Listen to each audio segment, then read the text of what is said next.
وزیر اعظم عمران خان کی جانب سے پینڈورا پیپرز میں شامل تمام لوگوں کے خلاف کارروائی کا اعلان کرنے کے باوجود ناقدین کا کہنا ہے کہ کپتان کا ٹریک ریکارڈ دیکھا جائے تو صاف ظاہر ہے کہ وہ پینڈورا میں پکڑے جانے والے اپنے کسی بھی ساتھی کے خلاف کوئی کارروائی نہیں کریں گے۔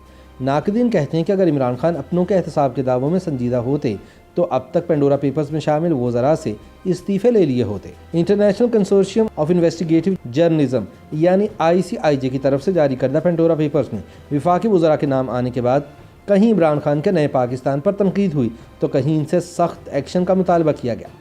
اپوزیشن کی جانب سے مطالبہ کیا جا رہا ہے کہ پینڈورا پیپرز میں شامل تمام حکومتی وزراء اور دیگر شخصیات فوری طور پر اپنے عہدوں سے مستعفی ہوں اور ان کے خلاف کارروائی شروع کی جائے۔ تاہم عمران خان نے پینڈورا پیپرز میں شامل سیاستدانوں، سابق فوجی افسران اور ان کے اہل خانہ کی آف شور کمپنیوں کی معلومات سامنے آنے کے بعد ان سے جواب طلبی کے لیے خصوصی سیل قائم کرنے کا فیصلہ کیا ہے، جو کہ اصل حقائق قوم کے سامنے لائے گا۔ کپتان نے اپنے وفاقی وزراء میں سے کسی کے خلاف بھی نیب یا FIA کو تحقیقات شروع کرنے کا نہیں کہا، جیسا کہ حزب اختلاف کے لوگوں کے ساتھ کیا جاتا ہے۔ پینڈورا پیپرز میں جن افراد کے نام آئے ہیں ان میں تحریک انصاف کے ایک اہم اتحادی سمیت کابینہ کے 3 اراکین اور ان کے اہل خانہ، فضائیہ کے سابق سربراہ کے اہل خانہ سمیت فوج کے اہم عہدوں سے ریٹائر ہونے والے افراد اور ان کے اہل خانہ بھی شامل ہیں۔ ICIJ کی تحقیق میں سامنے آنے والے ناموں میں وفاقی کابینہ کے اراکین شوکت فیاض ترین، چوہدری مونس الہی، مخدوم خسرو بختیار، فیصل واؤڈا اور عبدالعلیم خان سمیت 700 پاکستانی شامل ہیں۔ ان تمام لوگوں نے اپنی غیر قانونی دولت چھپانے کے لیے آف شور کمپنیاں بنا رکھی ہیں۔ وفاقی وزیر داخلہ شیخ رشید کے مطابق یہ نام تو پہلے بھی چل رہے تھے۔ عمران خان کی جانب سے احتساب کے اعلان نے سب کا منہ بند کر دیا ہے۔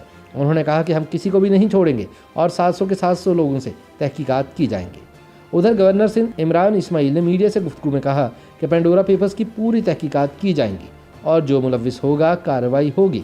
ان کے مطابق عمران خان کسی کی کرپشن برداشت نہیں کریں گے، چاہے کوئی ان کا کتنا ہی قریبی کیوں نہ ہو۔ تاہم دوسری جانب عمران خان کے ناقدین کا کہنا ہے کہ ماضی کی طرح اس مرتبہ بھی ان کی جانب سے بلا امتیاز احتساب کے سارے دعوے جھوٹے ثابت ہوں گے، کیونکہ انہوں نے پہلے بھی کبھی اپنے کسی ساتھی کی کرپشن ثابت ہونے پر اس کو نیب کے حوالے نہیں کیا۔ وہ صرف اپوزیشن کے احتساب پر یقین رکھتے ہیں اور اپنوں کے لیے انہوں نے احتساب کے دوہرے معیار مقرر کر رکھے ہیں۔ اس حوالے سے سب سے بڑی مثال وزیر اعظم کے سابق دستِ راست جہانگیر خان ترین کی ہے، جنہوں نے شوگر اسکینڈل میں پکڑے جانے کے بعد عمران خان کو بلیک میل کرنے کے لیے ایک فارورڈ بلاک بنا لیا، جس کا نتیجہ یہ نکلا کہ انہیں شوگر اسکینڈل میں FIA نے NRO دے دیا۔ جہانگیر خان ترین کے علاوہ عمران خان کے جن ساتھیوں پر کرپشن کے الزامات لگے ان میں اعظم خان سواتی، سینیٹر ڈاکٹر بابر اعوان، عبدالعلیم خان، عامر محمود کیانی، اجمل وزیر، سمیع اللہ چودھری، ظفر مرزا، ندیم بابر، ڈاکٹر فردوس عاشق اعوان اور lieutenant general retired Asim Saleem Bajwa شامل تھے، لیکن ان میں سے صرف عبدالعلیم خان کو نیب نے گرفتار کیا۔ باقی کسی بھی شخص کے خلاف کرپشن کے الزامات پر نہ تو نیب نے کوئی کارروائی کی اور نہ ہی FIA نے، جس سے عمران خان کا اپنوں اور غیروں کے لیے احتساب کا دوہرا معیار بے نقاب ہو جاتا ہے۔